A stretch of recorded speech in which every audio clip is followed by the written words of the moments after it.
River Phoenix, October 31st, 1993. Halloween night outside the Viper Room in West Hollywood. 23-year-old River Phoenix, Hollywood's golden boy and the conscience of his generation, collapsed on the Sunset Strip sidewalk in front of his brother Joaquin. The official cause? Acute multiple drug intoxication from a lethal combination of cocaine and heroin, a deadly mixture known as a speedball. For those who loved him, the pain was immediate and overwhelming. Joaquin Phoenix, then just 19, made the desperate 911 call that would haunt him forever. "He's having seizures. Get over here, please, because he's dying, please." His voice breaking with terror and helplessness. River's parents, Hart and John Phoenix, had raised their children in a counterculture movement that preached peace and environmental consciousness. Their eldest son was supposed to change the world, not become another Hollywood casualty. The family retreated from public life, grappling with a loss that shattered their idealistic worldview. For an entire generation of fans who saw Phoenix as different from other Hollywood stars, more authentic, more conscious, more real, his death felt like a personal betrayal. The ripple effects extended far beyond his immediate circle. His death marked the end of Hollywood's innocence in the 1990s and became a cautionary tale about the dark side of fame. Tom Petty, When Chronic Pain Becomes Fatal. On October 2nd, 2017, Malibu, California. Tom Petty, 66, was found unconscious at his home and rushed to UCLA Santa Monica Hospital, where he died that evening. The cause? Accidental overdose from multiple prescription medications, including fentanyl, oxycodone, and several other painkillers. His family later revealed he'd been battling chronic pain from a fractured hip that had never properly healed. The loss was devastating and complex for his wife and children. This wasn't a man who'd spiraled into street drugs. He was a patient trying to manage legitimate pain with doctor-prescribed medication. The line between treatment and toxicity had blurred beyond recognition.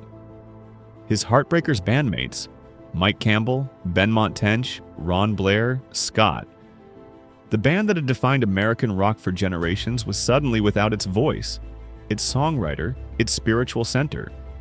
Fans worldwide mourned the loss of an artist who'd soundtracked their lives for nearly 50 years. From American Girl to Free Fallin', Petty's songs had been there for breakups, road trips, coming-of-age moments, and middle-age reflections. His death also raised important conversations about pain management in aging musicians whose bodies had been battered by decades of performing. Prince, on April 21st, 2016. Paisley Park, Chanhassen, Minnesota. The artist known as Prince was found dead in an elevator at his home and recording compound. The cause of this death was an accidental fentanyl toxicity from counterfeit pills he believed were legitimate Vicodin. One of the most controlled artists in music history had been undone by street drugs masquerading as prescription medication. His family were blindsided. Prince had been intensely private about his health struggles, and few knew he'd been battling chronic hip pain that required surgery. His Jehovah's Witness faith had led him to refuse certain medical treatments, leaving him to manage pain through increasingly dangerous means. The music industry went into shock. Artists from Madonna to Barack Obama paid tribute to a musician who'd influenced virtually every performer of the past 4 decades. Paisley Park became a pilgrimage site, with fans leaving purple flowers, guitars, and personal notes. His death exposed a deadly trend: fentanyl-laced counterfeit pills that looked identical to legitimate prescription medications. Even someone with Prince's resources and connections couldn't protect himself from this invisible threat. Lil Peep in Tucson, Arizona, November 15, 2017. Gustav Orr, known professionally as Lil Peep, was found dead on his tour bus before a scheduled performance, caused by an accidental overdose of fentanyl and Xanax. The 21-year-old had taken what he believed were legitimate Xanax pills that were actually laced with fentanyl. His mother, Liza Womack, became a fierce advocate for addiction awareness, and fentanyl education after losing her son. She'd watched him struggle with depression and anxiety from childhood, helpless as he self-medicated through music and substances. Her grief was compounded by guilt, wondering if she could have done something different, said something more, intervened somehow. His girlfriend at the time, Arzelia, was devastated by online harassment from fans who blamed her for his death. The relationship between celebrity, social media, and personal tragedy became toxically intertwined, adding another layer of pain to an already unbearable situation. The emo rap community felt the loss. Artists like XXXTentacion, Juice WRLD, and others who'd found inspiration in Peep's vulnerable lyrics were forced to confront their own mortality and substance use. It's not easy facing grief when a life was cut short, just as it was beginning to flourish. Philip Seymour Hoffman, February 2nd, 2014. New York City, Philip Seymour Hoffman, 46, was found dead in his West Village apartment with a syringe in his arm and bags of heroin nearby. Acute mixed drug intoxication involving heroin, cocaine, benzodiazepines, and amphetamines were the cause of his death. The Oscar-winning actor had been sober for over 20 years before relapsing in 2012. His partner Mimi O'Donnell and their 3 young children, Cooper, Tallulah, and Willa, faced the unimaginable task of grieving while protecting the kids from media scrutiny. O'Donnell had to explain to children aged 10, 7, and 5 why their father wouldn't be coming home, why the man they loved had made choices that took him away from them forever. Amy Adams, who'd worked with him on multiple films, described feeling robbed of future collaborations and conversations. Laura Linney, his frequent co-star, spoke about the hole in the universe his death created for everyone who knew him. For recovering addicts worldwide, Hoffman's death was particularly crushing. Here was someone who'd achieved 2 decades of sobriety, who'd built a successful career and loving family, who seemed to have beaten his demons. And addiction still claimed him. It served as a harsh reminder that recovery is a daily battle that never truly ends.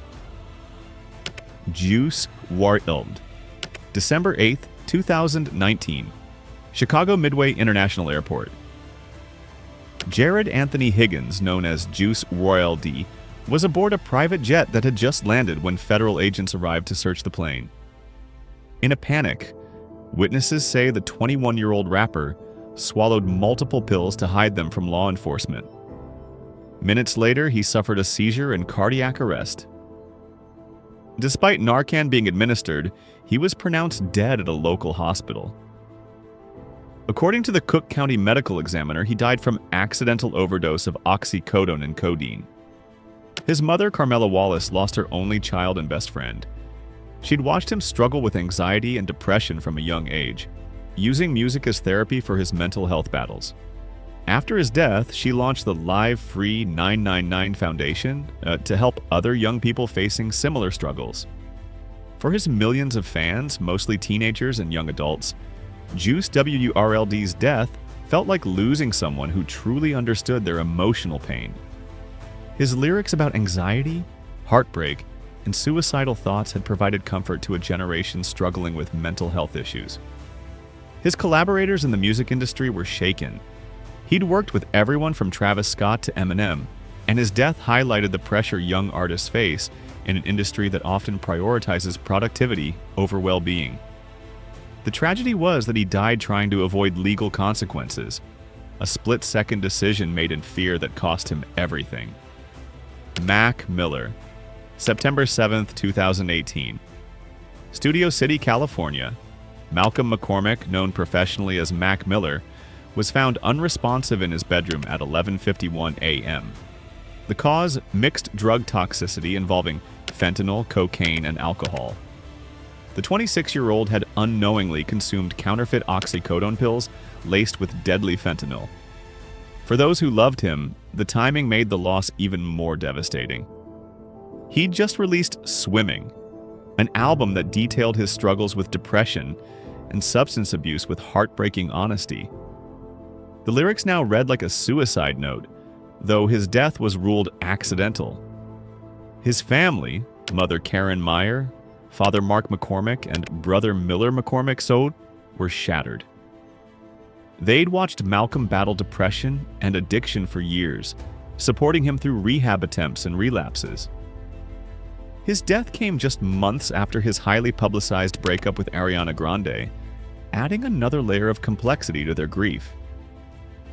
3 men were eventually charged in connection with supplying the fentanyl-laced pills that killed him, highlighting how the opioid crisis had infiltrated every level of society, even reaching successful young artists with seemingly unlimited resources. Mac Miller had been open about his struggles, seeking help and trying to get better. But the disease proved stronger than his desire to live. His posthumous albums continue to be released, each one a reminder of the artistic genius lost and the pain that ultimately consumed him. These are reminders that addiction doesn't discriminate based on talent, wealth, or how much love surrounds you.